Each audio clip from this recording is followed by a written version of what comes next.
One of the key things I wanted to teach in this course that's not coding is how to go about finding art for your actual game. Now, there are a lot of different processes and ways and places that you can get things. The Unity Asset Store is, of course, one of the easiest, and then there are a lot of 3D art sites. But if you want to get custom made work, the process is usually super expensive and really, really time consuming.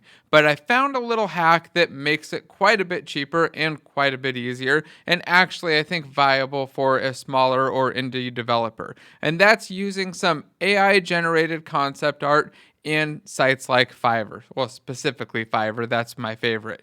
And what I wanted to show you now is some of the AI art that I've generated using Midjourney.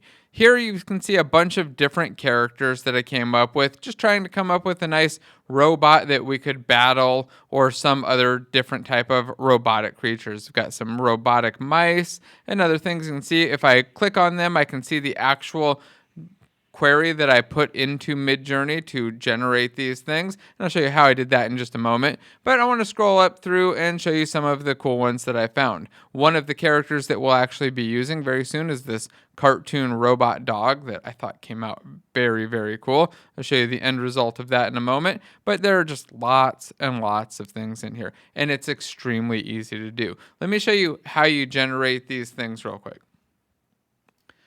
Once you log into Midjourney, which you can do with your Discord account, you'll be in the newbie channel, or at least you'll be able to join these newbie channels. You'll see something like these newbie 106 or some other random number. Go join that room by double clicking on it, and then you need to use the imagine prompt. You type /imagine or /I and enter, and then give it your prompt. So say I wanted a robotic grasshopper, a cartoon robotic grasshopper that's in 2D. I would say imagine a 2D robotic grasshopper, cartoon style, video game style. Maybe I'll just leave it cartoon style. And then I just hit enter, and what'll happen is an image will start to appear, or a set of images. It'll give me 4 images that I can choose from that I can either make variations on or upscale. You can kind of see some of the other people's images that are going by. If I scroll up, I can see mine start to generate. It gets hard to scroll up if there are lots of things generating at once. And I just let it go, and eventually it's going to show me something here. And if I like one of them, I'll be able to get a bigger, better version of it, or get a bunch of variations of it. And that's what you saw on the other Midjourney page. Here I haven't just typed in the command many, many times. I found one that I liked, and then I hit upscale on it. Or I found one that I liked, and I hit the variation button on it. Got a couple more variations and a couple more variations until I found one that I thought was good enough. Once I find one that's good enough, let's go back into Discord real quick and see if it's finished generating so we can see what the new ones look like. Did it generate? Where is it? I've got to scroll through. A lot of time it'll pop up or pop down at the bottom as soon as it's done. So, oh, there it is. And see my robotic grasshoppers. So let's check out how we can upscale these, do variations, and then see how we turn the variation into something that we can actually use. I really like this yellow one. I think that that guy looks pretty cool. So what I'm thinking is I'll hit the upscale on it. U4 will upscale number. This is 1, 2, 3, and 4. So that yellow one's 4. And V on it will give me variations. I hit submit. I can actually add in some extra context there if I want. And then I can hit this button to just regenerate a whole new set of them. They'll appear down here below as new images. And once I've found one that I like, what I do is I go onto the Midjourney page. They'll show up here shortly after I've finished. And then I go select that image of the one that I like. Maybe it's one of these bees, and I actually did do one of these bees. You'll see that a little bit later. I go find the image, and then I can, right here, hit the save or right click and just download the image to hit save as. Then I take that image and jump over to my favorite art site, Fiverr.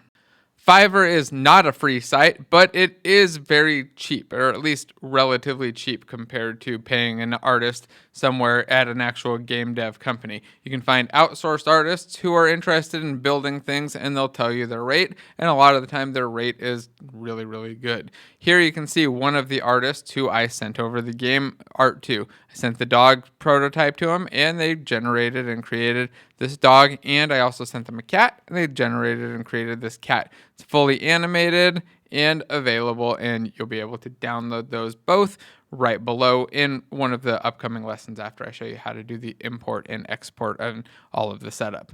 But you can see that this is a pretty simple setup. At least I think it's a very easy way to get art, and it's drastically cheaper.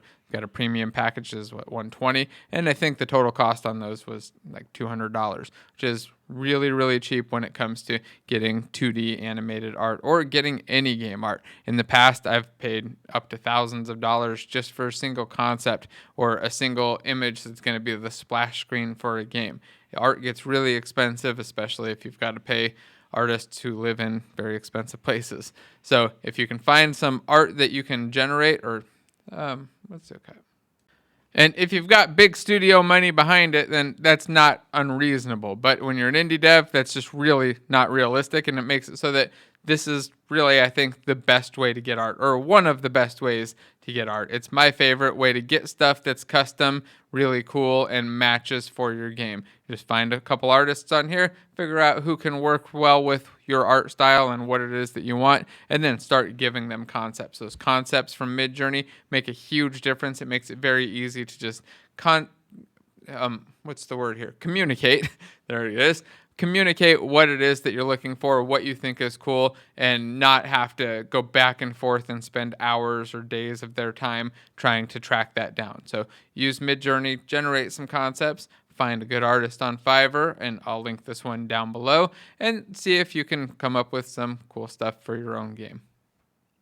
And just to be real clear, don't do that for this project. Do it for whatever game or games you might be building of your own that you actually care about and want to invest in. Just want to make sure that was really clear.